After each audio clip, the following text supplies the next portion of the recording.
નમસ્કાર પશુપાલક મિત્રો, પશુધન ચેનલમાં આપનું સ્વાગત છે.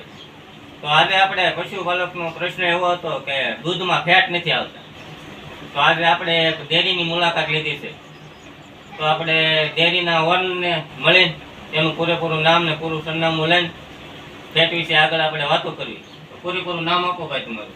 મારું નામ છે વાંબા કુલદીપ અને રામપડા ગામમાં રહું છું અને સરકારી સર્વોત્તમ મહિલા મંડળનો પોઈન્ટ અત્યારે કરું છું. તો કુલદીપભાઈ, પશુપાલક મિત્રોનો એવો સવાલ છે કે દૂધમાં ફેટ નથી આવતા, તો એની વિશે કેવી કેવી કાળજી રાખવી જોઈએ? એક તો જો કે પશુપાલક મિત્રોનો જે સવાલ છે એ સાચો છે, પણ એની રીતે એને કાળજી રાખવી પડે, કેમ કે અહીંયા અમારી હાથમાં ને એની હાથમાં હોય છે. જેમ કે એને કઈ રીતે નીણ કરે છે, કઈ રીતે એનું ગોવર્ધન થાય છે, કેવી રીતે તે સારવાર થાય છે તેની, અને કઈ રીતે તે ખાણ આપે છે, એ પ્રમાણે એને પશુપાલકને કેવી રીતે સારવાર થાય છે એ પ્રમાણે એને પેટની એવું આવે છે. બરોબર. જેમ કે તમારે એક પશુ હોય છે તે માનો કે રાત્રે વચ્યું હોય તો એના પેટ કપાય, પછી એની હાઈટના દિવસે વધારે પેટ આવે.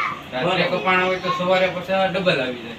કેમ કે તે તાત્કાલિક રીતે ઉભું રહેલું હોય છે અને જે રીતે તમે જોવો છો એ રીતે દોણ થયું હોય તો એના સારા પેટ આવે છે. કે જે રીતે તમારે કાંઈક પશુને આગળ ઓછું હોય કે નિર્ણયમાં કઈ ફેર પડ્યો હોય, દોવામાં ફેર પડ્યો હોય કે પાણી પીવામાં ફેર પડ્યો હોય તો પાછો પેટનું કાપ મેં. પછી બીજો એવો સવાલ છે અમારા પશુપાલક મિત્રોનો કે મશીનમાં ફેટ દબાવે છે, આવી બધા વાતો કરે છે, શું સાચી વાત છે? નહીં, તે હાવ ખોટી વાત છે. કેમ કે મશીનનું જે ઓટોમેટિક સિસ્ટમ આવી ગઈ છે હમણાંથી, તે ઉપરથી જ આવે છે ડેરીમાંથી તે. એટલે જ્યાં એમ કે આ પેટ દબાવવાની વાત છે તો એ ઉપરથી ને ચેક કરેલું હોય છે, અને કોમ્પ્યુટરમાં તે ઉપરથી જ્યારે ભાવનો ફેરફાર થાય છે કે ભાવ વધારે છે ઘટાડે છે કે જે પણ થાય છે તે વેબસાઇટમાં ઓટોમેટિક ચડી જાય. એમાં કાંઈ અમારે કરવાનું હોતું નથી કે અમે કાંઈ કરી ના શકીએ. એ માથેથી ને બધું સેટ થયેલું હોય છે, મશીન એ માથેથી સેટ થઈને આવે છે.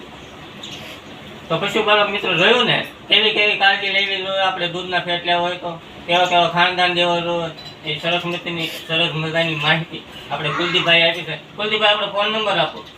મારો ફોન નંબર છે 74,595,70,78. જ્યારે પણ કોન્ટેક્ટ કરવો ત્યારે કરી લેવાનો. જેવી રીતે માહિતી તમારે જોઈએ તેવી રીતે અમે પૂરી પાડીશું તમને.